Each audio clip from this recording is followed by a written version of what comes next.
it's me, and I am actually trying to do a 7 and 8 week update because last week my 7 week update didn't upload and then I deleted it. So sorry. Um, anyway, I was really busy last week on week 7 and this week at week 8. So I'm gonna try to pack everything in this week. It's going to be a longer video than I usually make, so I'm sorry. I guess you just get more of me. Um, so, let's see. Weight. Weight has been kind of crazy, actually. I did not expect this at all. So, my highest weight was 430. My day of surgery weight was 346. I wish. 396, and then week 6, my that was 2 weeks ago because I was supposed to not weigh in, but I totally did anyway throughout the week. But it wasn't affecting me as much. I'll talk about that in a minute. So week 6 I was 363.6, and this week at week 8. I can't believe it. I'm at 351.2. 351.2. That is 21.2 pounds away from 100 pounds. So I weigh I'm at 78.8 pounds lost total since my highest weight, or 44.8 since surgery, which I'm blown away. So yes. Let's see. I'll just try to recap week 7 really quickly. I was pretty exhausted over week 7, and I couldn't figure out why, and I was run down, and I had a pretty low energy. So it was kind of scary, actually. I didn't know what was wrong with me because I haven't felt that way since surgery at all. So I called my primary care physician, and so I made an appointment for this week. It's my midwinter break, so I have a little vacation, which is really nice. So I can start. Oh, look at that. High shoulder. Oops, wrong shoulder. There's a shoulder. Look at that. Oh, and there's a collar. Is that a collarbone? Okay. Sorry. Squirrel. I'm a little ADD today. Sorry, I apologize. I don't even know what I was talking about. Week 7. Oh, so I called my PCP, my primary care physician, and I am getting an appointment on Thursday. So I can I want to check my blood levels and my vitamin levels. I'm not due for a visit from the surgeon until 3 months out, but I just want to make sure and be on the safe side. So and then after I was putting my vitamin box together, I realized that I forgot that week. I forgot to add my because I just put them all in for the week and then I just take them out and eat them. I wasn't taking my vitamin B12 or my vitamin D, and so I thought, aha, that's probably what's going on. So after I finished taking them, or after I started taking them again, I felt a whole bunch of difference. So I guess the moral of that story is take your vitamins, people. Take your vitamins. They're to be taken for a reason. So I'm very thankful that I'm back into my regular old energetic self. I am still going to the doctor, though, to make sure that everything's okay. Yeah. So let's see. Some big things have been happening in my life with my mental part of it, like the OA. I don't know if I think I told you in a video that I started to go to OA about middle of January, I think. I don't know. I wasn't thinking that I was gonna like it. I didn't think that it was gonna be for me, and some of it isn't. Some of the higher power stuff isn't really my forte. But there's some serious tools that I am learning about what my triggers are, and that I'm really a food addict and I love certain things and I can't control it when I have those things. So, um, for example, um, actually, I have a couple of examples, but I'm trying really hard on the mental process. And this week coming into, or week 8, um, I really had a breakthrough. I I had a really really tough week this week. I'm buying a house, and the bank. I kept trying to call the bank, and they weren't returning my phone calls. Well, so it was like 5 or 6 days, and I didn't hear anything. Well, he hadn't done anything with my loan, so it was just sitting there for 5 days. And in like mortgage land, 5 days is like 5 years. Like you got to get on it. So I went up there and was supposed to have a meeting with him. Anyway, this whole time I was super stressed because I thought I'm not going to close, like things aren't going to happen right. And finally everything is working out okay. I changed my banker, so and then I'm also contacting the old banker's boss to see if I can. Anyway, it's a long story. Um but I was stressed out about that. And then also on top of all of that, I found out that my lease, I have to break my lease in order to move out. And it's a $2,000. And I'm just like, I don't have it. So I was stressed out about money this week, and it was really bumming me out. And so I came home. Oh, and also the kids were just crazy because it was the 100th day of school, which in elementary world, that is a big deal. Um, the 100th day of school. And then, so the 100th day of school was the 13th. Valentine's Day was the 14th, and we had a Valentine's Day school dance on the 14th in the afternoon. Plus, to top it all off, it was my Shark Week. So, like, I had all of these crazy things that were happening, just crazy. And I was just an emotional wreck. I was so just, I was, I would be upset or irritable at the drop of the hat. Like, somebody turned wrong in front of me, and I was like going off. And that is not me. Like, I'm pretty easygoing and pretty even keeled. And so, but this was my breakthrough. So instead of coming home and feeling so frustrated and just eating everything in sight, I came home and cried, and and then I called a friend, and then I went to go work out. And let me tell you, that has never happened in my life. Like, I have always gone to food for um for my emotions. And this week I actually felt my emotions, and it wasn't as scary as I thought. I didn't die. The world still is turning on its axis. Um, and I'm really thankful that I was able to figure that out. That I'm going to be okay, even when I have emotional days and even when things are just blowing out of proportion. So, um, that was huge. That was a really big lesson for me to learn, and I just need to keep holding on to that. That it's not, it's emotions are okay, and that's why we have them, to kind of give us to work through things. But I've never felt some of these things before. Because I've always stuffed it and fed it and ignored it and never powered through it. So that was a big breakthrough. And I lost a lot of weight on the scale, but to be honest, this mental part was so much more of a success for me this week. Like, I I am I'm changing the way that I feel about success, I guess.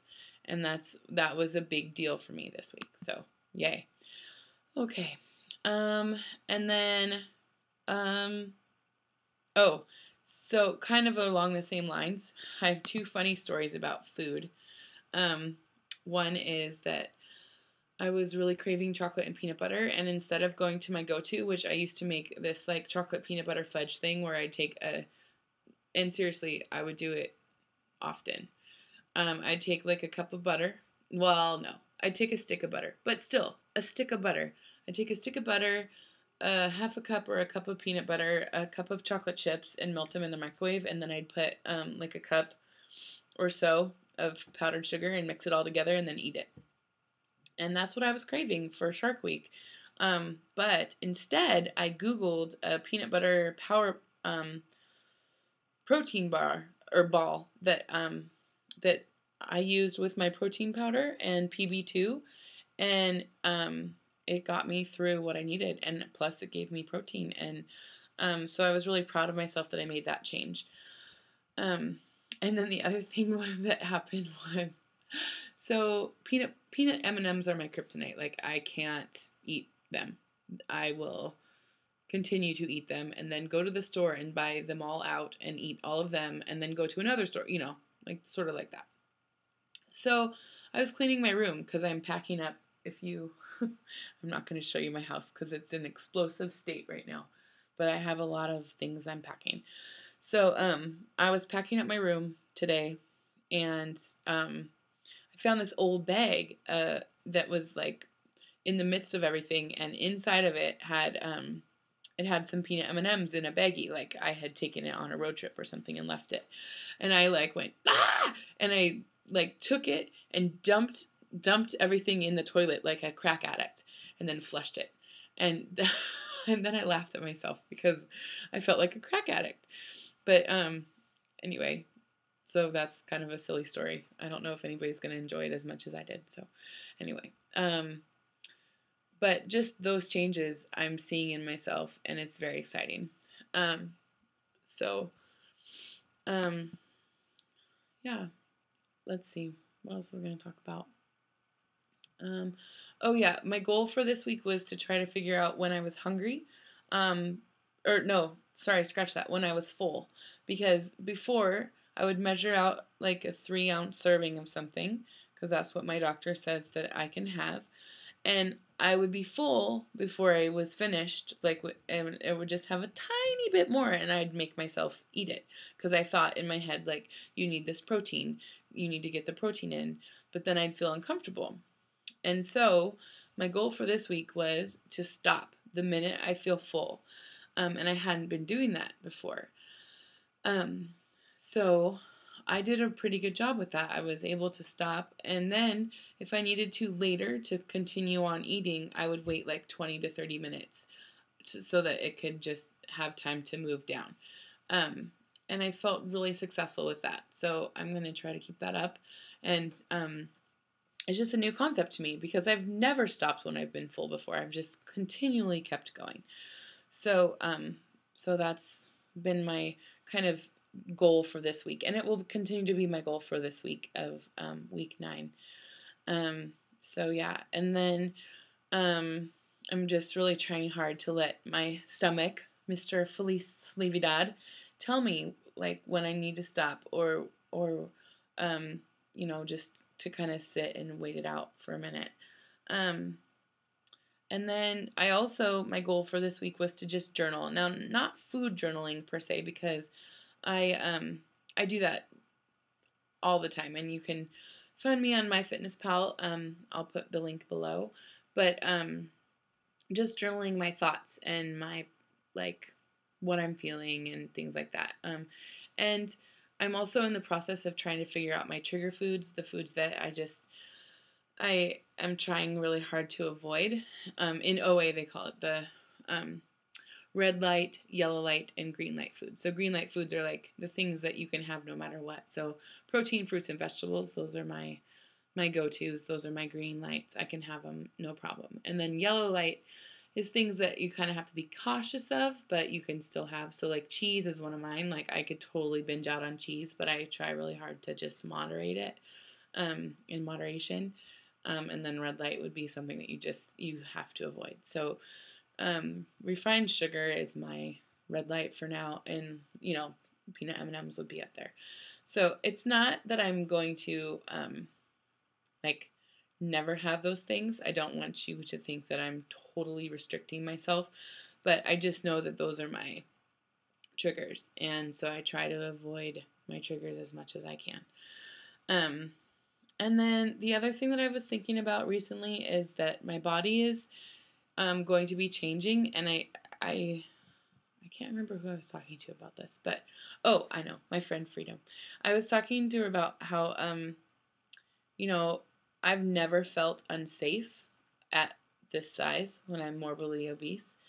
And I've always had this like cushion of fat around me, I guess for protection or something. And so I have always gone down to a certain weight and then like back up and then down. But I've never reached a point where I might feel differently in my body. And so that's going to be happening to me soon. I feel like I'm taking off this outer shell, and that's very exciting, but part of me is also pretty scared. I'm concerned about walking down the street alone. I've never had to be concerned about that. Like, I've always been strong and like not concerned at all. But if I'm a normal weight and I'm walking down the street, I might have the more potential to have an attack or something like that. And this is kind of weird, like, topic, but I've just been thinking a lot about it, and I just feel like I need to do something to get myself ready for that, because it's going to be different than anything I've ever experienced. I've always been so large, yet so ignored. And now I'm getting more attention, and I know it's going to continue, and it's weird. I don't know what to do with it. I mean, sometimes I like it, and sometimes I'm like, what are you doing? And then after a while, I'm like, oh, you're actually talking to me. But my point is, I'm going to try to do like a defense class or something where I will feel confident no matter what situation that I can be empowered. Oh, I don't really like that word, but that I can move forward with being protective of myself. So I don't know if anybody out there has tried a defense course or something like that, but I think that it's really important for me to learn so that I can continue to feel safe. Yeah, because it's just me. I don't, and I do walk around all the time by myself because I've never not felt safe. So I guess I just need to think about that. So, oh my gosh, 17 minutes. That's my longest video ever. Last thing, really quickly. Have you ever noticed people treating you differently in a, like friends treating you differently kind of in a negative way? I just have a friend that is kind of avoiding me. Well, not avoiding, but, well, yeah, kind of avoiding. And I just, I don't know what to do, because we used to go out all the time for happy hour and stuff, and now there's a lot of excuses. And I don't know if it's because I'm not drinking or if I have no idea. But I'm also trying hard to not let it affect me. It just disappoints me because I didn't think that any of my friends would be like that. But I guess one out of all the friends I have isn't that bad, but still it hurts. It's kind of a disappointment. So anyway, NSVs this week, real quickly. I was able to sit in an armchair with arms in it, and it didn't hurt my hips. I was also sitting in a folding chair, and I actually felt comfortable because I don't have that like giant, I don't know how to explain it, but my butt ledge, the butt ledge would like support myself, but then my back wouldn't be able to lean back on the chair. I don't know how to explain it, but hopefully you get it. And this time, like my butt wasn't so big, so my back was actually supported, and I was like, oh, that feels really comfortable. And what else? I guess that's all. I'm feeling really great, and I would just I'm just thankful for all of you guys in this journey, and I'm really disappointed I can't come to Tampa. I might just have to hitchhike and then swim to the cruise or something. But when I hear you guys talk about it, I get really sad. So sometimes it sucks to be an adult and be responsible. I've never had to do that before. I mean, I'm responsible, but I've never had to pick before, so that kind of sucks. All right. 20 minutes, really? Okay. I'm going to go now. I love you all. Enjoy the journey. I need a tagline. I don't know. Peace, love, and all that jazz. Nope, that's lame. All right. Bye.